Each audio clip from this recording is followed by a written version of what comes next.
За галзуу анимашн сувагта тавтаа морил хэдүүлээ win or lose үргэлжлүүлцгээе.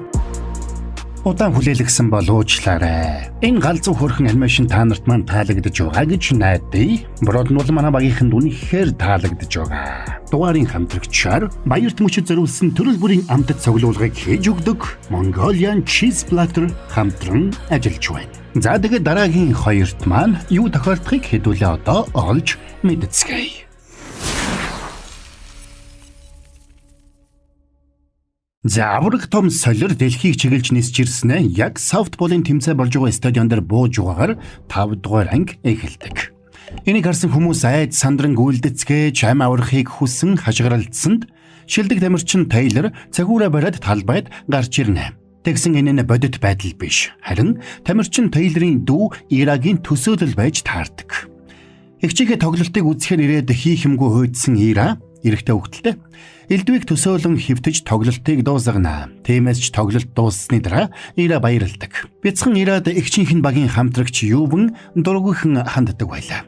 Тоглолтын дараа дасгалжуулагч багийнхантайгаа уулзаж байх зур бяцхан Ира тэднээс халгүйхэн суугаад хурдан дуусаасаа гэж байж ядна. Учир нь тэрний хувьд томчуудын тэмцээн уралдаан уулзалт зөвлөгөн ердөөсөө сонирн биш байлаа. Бяцхан Ира бушуухан л игчтэйгээ хамт гэртээ хараад тэрнтэй тоглохыг хүсэж байдаг. Тиймээс уулзалт дууссаны дараа тэр игч рүүгээ гүйж очоод бушуухан гэртээ харъя гэж шахсан ч игч нь уцаа авахд хөдөлж өгдөг. Ира игчигээ үдсэнд Тейлор дүүтэйгээ тоглох гэж байтал Ювэн тэрэн дээр ирээд Тейлорыг өөрт нь таалагддаг гэдгийг хэлж болзоонд уриллаа. Тулгамдсан Тейлор бандсандаа дүүгээ дагуулж түр холдоод чи намайг 20 минут хүлээж вэ. Дараа нь хоёулаа шууд гэртээ очиж тоглоё заяа. Тэр хүртэл чи яваад найзтай болоод хэсэг тоглож гэж зөвлөнө. Тэгэд буцаж очиод Ювэнтэй ярилцаж байх зур урам нь хугарсан Ира игчигээ холоос харж зогсохдоо игчийг нь булааж явсан Ювэнд дургуун хөрнө. Өвдсөн Ираг үзэгчдийн суудалд амжаад явж байтал суудлын доор хэдэн хүүхэд тоглолт шүүсэн Фрэнкийг яаж чадах талаар ярилцаж байгааг санамсаргүйгээр олж сонсноо.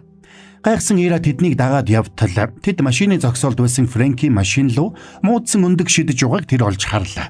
Тэгсэн цаадуул нь Ираг анзаарч тэрэн дээр яваад очно.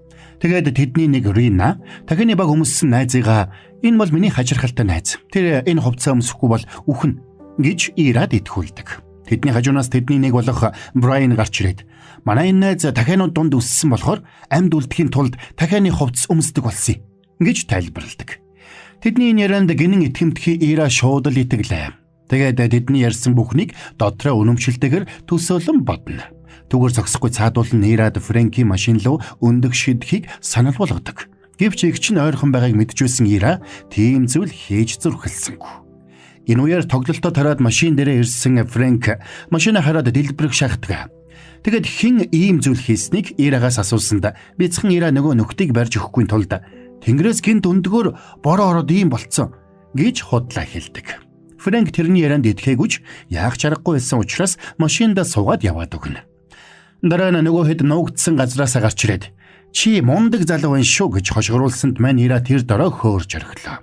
Ира тэднийг өөртөө найзууд болсон гэж бодно.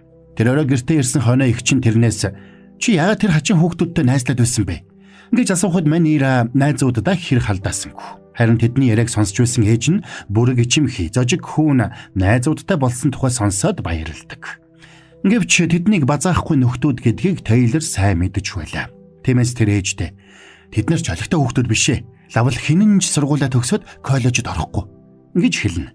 Энийг сонссон ээж нь ууралж Ираг байцаасанд Ира өөрийгөө аврахын тулд игчигээ найз залуутай болсон гэж ээжтэй хэлээд гин. Үүнд нь цочирдсан ээж нь Тейлорд ууралж энэ талаар аавч нь олж мэдвэл чи сайнаа үзэхгүй дээ гэж анхааруулсан ч энэ үеэр гаднаас орж ирсэн аав нь ууралх нь битгий хэл харин ч баяртай байгаагаа илэрхийлдэг. Маргааш нь болж Ира уламжлал ёсороо сургуулийн автобусанд нь ороод игчигээ хажууд суух гэсэн ч Юв нь хажууд нь суучхад холдсонгүй. Харин ч би одоо игчтэй чинь үерхэж байгаа болохоор чи миний дүү гэсэн үг. Тиймээс цохиж өг шүү гэд гараа өглөө. Гэвч тэрний хэлсэн нь Ирад таалагдсангүй. Тиймээс шарандаа гарыг нь долоож орхиод тэндээс холдоод явлаа. За тэгээд тэр өдөр чинь Ира нөгөө хоёрыг дагаж сургуулаар наас цаашаа явна. Тэгээд стадионы ойролцоо очтол тэнд нөгөө шинэ найзууд нь байж байгаа харагдлаа. Тиймээс Ира шууд л тэдэн рүү явж очно. Цаадуул нь Ираг ихэндээ төвөгшөөсөн ч тэдэнд хэрэг болох юм байна гэдгийг ойлгоод тэрэнд бид нэг чухал даалгаварт явах гэж байна. Чи бидэнд туслаарай гэж хэллээ. Тиймээс ч бяцхан Ира өөрийгөө сансрын чухал даалгаварт явж байгаагаар төлсөөлж эхэлдэг. Ирагийн үүрэг бол дэлгүүрийн худалдагчийг саадуулах явдал байлаа. Харин нөгөөдөл нь тэр хойгор дэлгүүрээс юм хулгайлах төлөвлөгөөтэй байх нь. Гэвч худалдагч юу болоод байгааг ойлгож тэднийг зогсоох гэсэн ч саадуул нь баригдалгүй зовгтааж амжина. Дараа нь нөхдүүд товлсон газраа цуглж хулгайлсан эд зүйлсээ хувааж эхлэхэд Ира өөрөө ч мэдлгүйгээр дэлгүүр ухахт нь тэдэнд тусалсан болохоо ойлгодог. Тэгээд тэр дотроо гэмшсэн ч найзуудаа алдахаа сайж тэдэнтэй санаа нэг байгаа мэд дүр үзүүлдэг. Тэгээд төлөвлөгөө нь амжилттай болсон нөгөөхэд өдөржин дэггүйдэж тоглосонд Ира тэдний хүлд үрэгдэх төхнө. Гэвч тэр эргэн тойрондоо болж байгаа бүхнийг өөрийнхөө төсөөлөн бодож байсан учраас өөрөөр нь аюултай зүйл хийлгэж байгааг ердөөсөө ч анзаарахгүй байлаа. Тэд Ираг хуурамчаар магтаж хошгоруулж байсан бол Ира энийг жинхэнэ нөхөрлөл гэж бодно. Шийдвэрлэх тоглолт болохоор Ирагийн найзууд тэрнийг дагуулад дахин хувцаст Кевиний үеэлийн герт болж байгаа парти руу дагуулж явжээ. Тэнд байсан нөхдүүд Ираг хүлээж авсанд мань хүн баярлаж тэдэнд эгчийнхээ талаар ярьж эхэлдэг. Тэр эгчигээ хөгжилтэй мундаг эгч байсан ч нэг л мэдхэд бусдын анхаарлыг татахыг хичээдэг нэгэн болчихсон.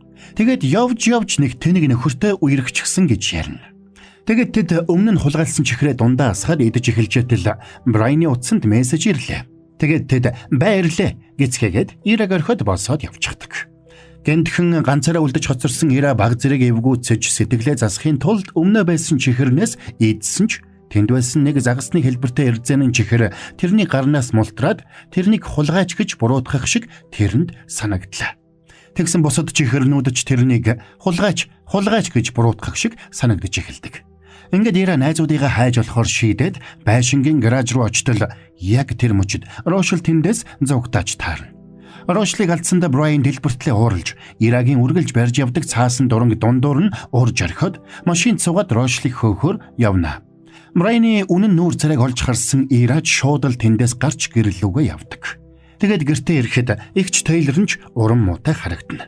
Учир нь тэр найз бандтайгаа муудалцжээ. Ингээд стадион руу шийдвэрлэх тоглолт руу явах замдаа Ира эгчтэй хандаад би их муухай зүйл хийсэн. Би хулгай хийхэд нь хүүхдүүдэд тусалсан гэж хэлсэн ч өмнөх асуудалдаа стресссэн эгч нь тэрнийг тоосонгүй. Чи ямар ядаргаатан би хурдан усч том болооч тий гэж хэлчихэд яваад өгнө.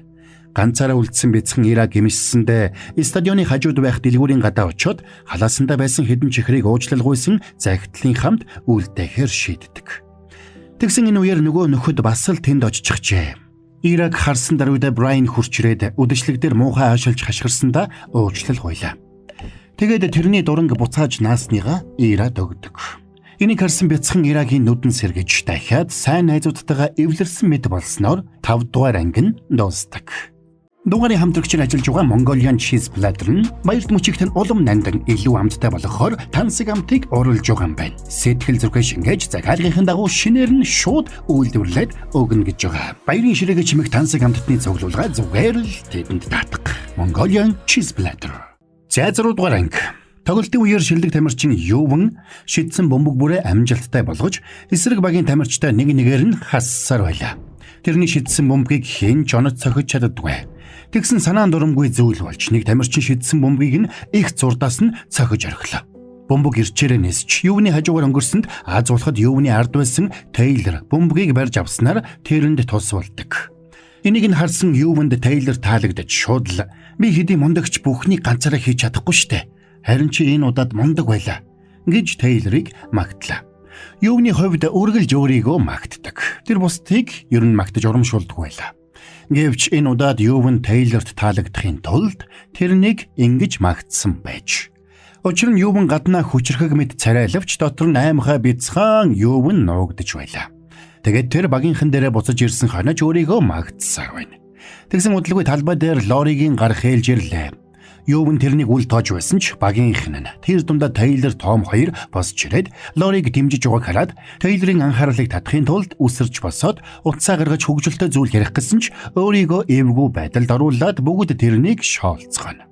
Бандсан Юван өөрөө ч тэдэнтэй нийлж чангаар инээсэн ч дотор нь нуугддаг бяцхан Юван өмнөхөөсөө ч илүү уйлж эхэлдэг.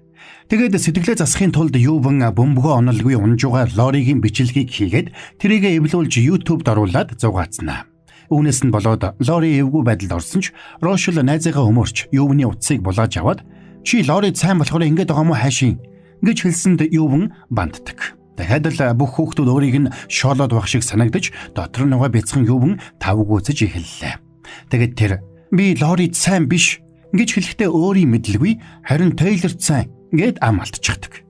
Ингээд нэгэнт олонний анхаарал өөр рүү нэргсэн учраас Ювн шууд Тейлор руу явж очоод болзоонд ойрно. Тулгамдсан Тейлор хэсэг чимээгүй болсон ч саналыг нь хүлээж авсанд бяцхан Ювн баярлсандаа дэлбэрэх шахна. Тэр орой Ювн үнэртэй ус сингэнүүлж аваад ээжээрээ Тейлорынх руу дөхүүлүүллээ. Тэгээд тэр хоёр хамтдаа кино үзсэн ч дотор нь байгаа бяцхан Ювн өөртөө хэтэрхий итгэлгүй учраас киногоо үзэхийн оронд Тейлорын анхаарлыг татахын тулд киноны туршид хачин царай гаргаж марзгана.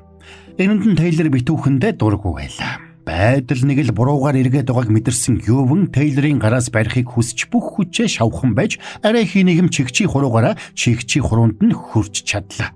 Аз болоход Тейлор тэрнийг ч бас чигчий хуруугаараа хөдөлдөг. Энэ нь бяцхан Ювныг баярлуулна. Тэр цагаас эхлээд Ювн тэр хоёр сургууль дээр хаан л явна. Үргэлж чигчий хуруугаараа хөдлөлцөөд явх болжээ. Тэр хоёрыг үерхэж байгаа тухай яриач сургууль даяар дороо тархна. Тейлорын хувьд тоглолтын хэв маягаа өөрчилж бөмбөг барих чадвараа сайжруулахыг хүсдэг байлаа. Тиймээс бөмбөг барих дасгал хийгтэн туслахыг Ювнээс гуйна. Учир нь мань Ювн чадварлаг шидэгч. Ювн ихэндээ тэрэнд зориулаад хэтэрхий сул шидэж байсанд Тейлор дургуцдаг. Тэгээд талбайгаас явах гэсэнд Ювн сандарч "За би жинхнээсээ шидье" гэж хэлээд хамаг хүчээрээ шидсэнд Тейлор бөмбөгөнд нь цохиулаад унчихдаг. Сандарсан Ювн гүгэд очтол Тейлор дажгүй босч ирээд барьж авсан бөмбөгөө шидэж өглөө. Энэ байдлыг нь хараад Ювн тэрнээр бүрчлүү бахархдаг. Тэгээд сэтгэл нь хөдөлсөн Ювн тэрнийг үнсэх гэсэнд Тейлорч татгалцсангүй. Энэнд нь Ювны хөлн газар хүрэхгүй баяртай байлаа. Тэр орой тэр хоёр Ювны ээжийн ажилуулдаг хоолны тракийн дээр сууж элдвийг ярилцсан. Энэ үеэр Ювн Тейлорт сэтгэлээ хуудалж нэг чухал зүйлийг хэлдэг. Тэгэд Ювн анх удаага хүндэж үзүүлдэггүй бяцхан Ювныг Тейлорт харуулдаг. Хариуд нь Тейлорч бас дотроо нуугдаж байдаг бяцхан Тейлорыг харуулна. Тэгээд мань хоёрын сэтгэлийн холбоо бөөрч гүнзгирлээ. За тэгэд эндээс эхлээд тэр хоёр салж хагцсахгүй үргэлж хамт байх болдог. Тэд хамтдаа тоглож үзэл бодлоо айжчих зүйлгүй хуваалццгаана. Тэр хэрээрээ бяцхан Ювн бяцхан Тейлор хоёрч сайн найзууд болж байлаа. Сэтгэл нь хөөрсөн Ювн ч Тейлортой үерхэж байгаа тэдний харилцаа гайхалтай байгаа талаар хүмүүрд ярьж явна. Тэр бүхэл ирээдүйд Тейлортой гэрэлж 2 юм уу 3 хүүхэдтэй болно гэж тэр боддог болж. Өөрийгөө Тейлортой хамт байгаадаа маш азтайд тооцож байлаа. Тэгсэн нэг өдөр сургууль дээр ийм явдал болно. Ювн Тейлор хоёр хамт явж байтал Тейлор утсаа унгачиж. Тэгсэн тэр үеэр яг урд нь явж таарсан өндөр нуруулаг Том тонгойгоод утсыг нь авч өгсөнд Тейлор ч утсаа аваад тэрэнд талархлаа илэрхийллээ. Гэвч тэдний хоорондын харилцаа нэг л сэжигт юм шиг Ювнд санагдаж эхэлснээр бяцхан Ювн тавгүйцэж эхэлдэг. Хэдийгээр тэр гаднаа зүгээр юм шиг дүр эсгэж хэлсэн ч Тейлор цаанаа нэг юм нуугаад ах шиг тэрэнд санагдах боллоо. Үүнээс болоод Тейлор тэр хоёрын харилцаа хөндөрч муудалцаж эхэлжээ. Шийдвэрлэх тоглолтын өдөр тэр хоёрын харилцаа таагүй байгаа нь хэндэж илэрхий харагдана. Ювныг бодох тусмал Тейлор тэр хоёрыг хамт байх бүрд Том дандаа дагаад тэдэнд дандаа саад болж байсан юм шиг санагдана. Үүнээс болоод тэрний өөртөө итгэх итгэл ор тас үгүй болжээ. Тиймээс чухал тоглолтын өмнө өөртөө итгэх итгэлээ олж авахын тулд Ювн найз охиноо олонний өмнө доош нь хийж эхэлдэг. Энэ үеэр дасгалжуулагч нь тэдний дунд хурц ирээд Рошлыг сургалж эхэллээ. Учир нь Рошл багийнхаа хамгийн шилдэг бөмбөг баригч байлаа. Тэрнийг байхгүй байгааг мэдсэн дасгалжуулагчтай сандарсан ч Ювны хорон үгэнд шархалсан Тейлор "Би Рошлыг орлие" гэж хэлээд талбайд гарна. Энийг харсан Ювн ямар нэг хөвгөлтэй зүйл хэлэх хэрэгтэй гэж бодоод талбай дээр гараад битгий л бөөлж чөхөрөөдөө гэж хашгирсан ч тэрний энэ үгэнд хинж инээсэнгүй харин ч багаараа тэрэнд дургу байгаагаа илэрхийлсэнд мань Ювн эвгүй байдалд орлоо. За ингээд тэд талбайд гарч яг л халз тулдаж байгаа мэт нэг нь хайр найргүй шидэж нөгөөх нь хайр найргүй барьж авч эхэлнэ. Тэднийг хоорондоо илэрхий таарамж муутай байгааг талбай дээрх тамирчид дасгалжуулагч нь төдийгүй үзэгчд хүртэл анзаарчээ. Ингээд тэмцэлдэх тусам Тейлор өөрийг нь орхиж өөрөөс нь улам холдож байгааг бяцхан Ювн мэдрээд их шанална. Гэвч гаднаа юуван юуж болоогүй юм шиг царайлаад Тейлорыг эвгүй байдалд оруулахаар байдгаараа хийж байна. Тэгээд Тейлорын анхаарал сарнихыг анзаарсан даруйдаа бөмбөгөө шидсэнд Тейлор бөмбөгөө алдаж, үүнээс нь болоод эсрэг багийнхан оноо авч тэдний дээр гарч орхилоо. Өөрийнх нь бодлогогүй үйлдэлээс болоод баг нь хожигдож эхэлснийг юуван ухаарч гэмшсэн ч бүх зүйл оройджээ. Анхааралгүй байхад нь бөмбөгөө гиндүүлж шидээд бага оноо алдахад хүргэсэнд нь Тейлор юуванд гомджээ. Тиймээс гомдсондоо би чамаас саллаа гэж нулимс цээлэгнүүлэн байж эхэлдэг. Үүнтэй зэрэгцээд бяцхан юуван бяцхан Тейлор хоёрын хамтдаа бүтээсэн бүхэн нуран унлаа. Энэ дарамтыг тэсээгүй Тейлор тоглолтын дундуур талбайг орхиод гарч явна. Энэ нь тэдний багт сул тал болж эсрэг баг нь хэд хэдэн оноог дараалж аваад юувны баг хожигдох нь бараг гарцаагүй болж ирлээ. Энийг харсан юуван хамгийн чухал гэж бодож байсан бүхнээ нэг дор алдаж байгаагаа ухаарснаар 6 дугаар анги дуусаж байгаа юм. За, энд хүрээд энэ галзуу хөөрхөн анимашны тайлбар маань дуусч байна. Үнэхээр хөөрхөн утга санаатай галзуу хөөрхөн анимашн шүү. Та нар маань энэ дугаараас ойлгож авсан зүйлээ болоотойгоо комментоор хуваалцаарай. Дугаарын хамтрагчаар Mongolian Cheese Platter хамтран ажиллаа. Баярт мөчийг тань улам нандин илүү амттай болгохоор тансаг амтыг урлаж байгаа юм байна. Сэтгэл зүрхээ шингээж захиргийнхын дагуу шинээр нь шууд үйлдвэрлээд өгдөг гэж байгаа. Баярын ширээгээ чимэх тансаг амттны цуглуулга, хором найр, төрсөн өдөр, сэтгэлийн бэлэглэгэх зэрэг үйл ажиллагаагаа бүгдийг нь тэдэнд даатгах. Mongolian Cheese Platter. Мөрөөнө description хэсэгт сошиал хаяг болон утасны дугаарыг нь оруулсан байгаа. Та нар маань сонирхоод үзээрэй. Та нар маань тэгэхэд галзуу анимашн сувга сабадраг бол саба адарсан бол лайк адарч дэмжигтэл тэгэл болоо явчих жоом шүү. Хэдүүлээ дараагийн бас нэгэн галзуу хөөрхөн анимашны тайлбараар эргээд уулзцгаая.